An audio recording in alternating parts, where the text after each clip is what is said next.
चलिए सर, आप शुरू कीजिए। शुरू करें।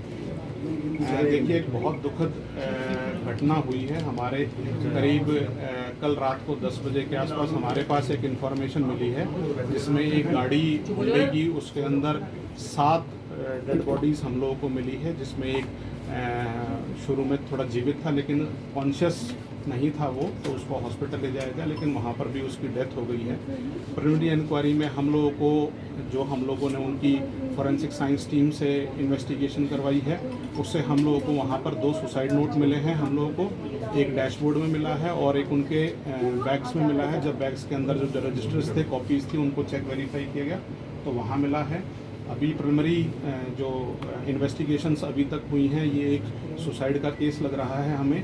बाकी इंक्वायरीज़ और ज़्यादा चल रही हैं इसमें। इन्वेस्टिगेशन बहुत हाई लेवल की करने की बातचीत है इसके अंदर, और हम लोग इसके अंदर 5 हम लोगों ने टीम्स बना दी हैं।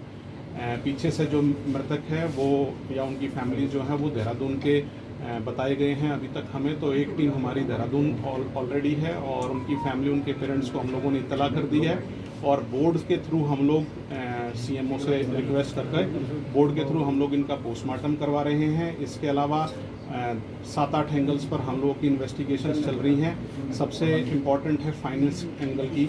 फाइनेंस के अंदर क्या प्रॉब्लम्स था, क्या बैंकिंग का था, क्या सिस्टम्स थे उन लोगों के। नंबर दूसरा, सोशल मीडिया अकाउंट्स इन लोगों के सबके वेरीफाई किए जा रहे हैं कि किस प्रकार के ये लोग अपनी गतिविधियां करते थे या किस प्रकार का इन लोगों का अपना एक सोशल मीडिया के ऊपर कार्रवाई थी। नंबर तीसरा, सीसीटीवी फुटेजेस हम लोग वेरीफाई कर रहे हैं कि गाड़ी कहाँ से आई है, कैसे आई है, और कुछ सीसीटीवी फुटेजेस हम लोगों को मिले भी हैं, वहाँ पर है।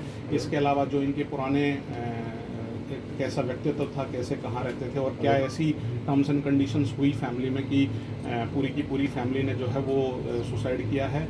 कुछ गाड़ी के अंदर से हमारी फॉरेंसिक साइंस टीम को कुछ उल्टियाँ मिली हैं और कुछ ऐसा वो खाने का आइटम भी मिला है वहाँ पर, उसकी हम लोग अलग से जांच करवा रहे हैं। और आखिरी है हैंडराइटिंग का, जो हैंडराइटिंग हम लोगों को सुसाइड नोट पर मिली है, उसको हम लोग अपनी फॉरेंसिक टीम से वेरीफाई करवा रहे हैं कि ये किसने लिखा है। मुख्य कारण क्या सर लग रहा है इसमें? ये कर्ज की बात जो लगातार आ रही है, यही है या कुछ और क्या हो सकता है?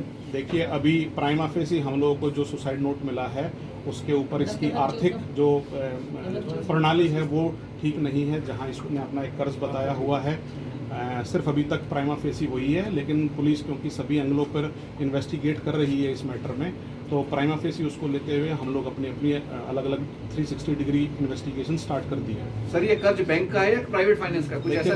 देखिए ब्रदर, कल हम लोग को मिले हैं, इनके बैंक अकाउंट डिटेल्स के लिए हम लोग बैंक्स को ऑर्डर करेंगे कि वो इनके सारे के सारे स्टेटमेंट, पेटीएम के रिकॉर्ड के, गूगल पे के जितने भी रिकॉर्ड्स हैं वो सब हमको पेश करेंगे। उसकी ट्रांजैक्शंस के बाद पता चलेगा और लोगों से पूछताछ करके पता चलेगा कि इनके ऊपर किस प्रकार का और कितना कर्ज था। सुसाइड नोट में किसी व्यक्ति विशेष द्वारा परेशान करने का आरोप लगा है? नहीं, अभी वो इन्वेस्टिगेशन का मैटर है, वो अभी रिवील नहीं किया जाएगा। सर, बाकी एंगल आप नकार रहे हैं, सुसाइड ही अभी लग रहा है सर? नहीं, मैं बिल्कुल नहीं नकार रहा। मैं हर एंगल से इसकी इन्वेस्टिगेशन हम लोग शुरू कर चुके हैं। कल रात से ही टीमें हमारी सभी पे ही काम कर रही है। मैंने आपको बताया प्राइमा फेसी ये एक इकोनॉमिक ऑफेंस टाइप का, यानी कि इकोनॉमिक्स को लेकर सुसाइड अभी तक सामने आया है। उनकी मामा के बेटे का कहना है कि वो हरियाणा की रहने वाले थे। मैं उस पर रिस्पॉन्स, चंडीगढ़ में कहाँ रहते थे, इनका बेस कहाँ था, कोई जानकारी है? देखिए, पहले ये लोग रहने वाले, जो इनका काम था और जो इनकी शादी हुई थी वो पिंजौर प्लस बरवा इधर साइड के थे ये लोग। उसके बाद ज़िंदगी के अपने काम के लिए आदमी आगे चलता रहता है, तो बिज़नेस को देखते हुए ये अभी हाल फिलहाल के लिए देहरादून, और इसके बच्चे जो हैं वो चंडीगढ़ पढ़ रहे थे स्कूल में।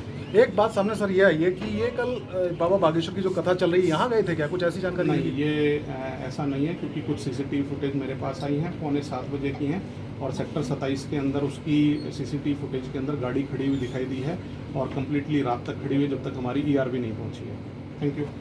और प्लस बरवा इधर साइड के थे ये लोग। उसके बाद ज़िंदगी के अपने काम के लिए आदमी आगे चलता रहता है, तो बिज़नेस को देखते हुए ये अभी हाल फिलहाल के लिए देहरादून, और इसके बच्चे जो हैं वो चंडीगढ़ पढ़ रहे थे स्कूल में। एक बात सामने सर ये आई है कि ये कल बाबा बागेश्वर की जो कथा चल रही है यहाँ गए थे क्या, कुछ ऐसी जानकारी नहीं, है? ये ऐसा नहीं है क्योंकि कुछ सीसीटीवी फुटेज मेरे पास आई है, 6:45 बजे की है और सेक्टर 27 के अंदर उसकी सीसीटीवी फुटेज के अंदर गाड़ी खड़ी हुई दिखाई दी है और कम्प्लीटली रात तक खड़ी हुई जब तक हमारी ERB नहीं पहुंची है। Thank you.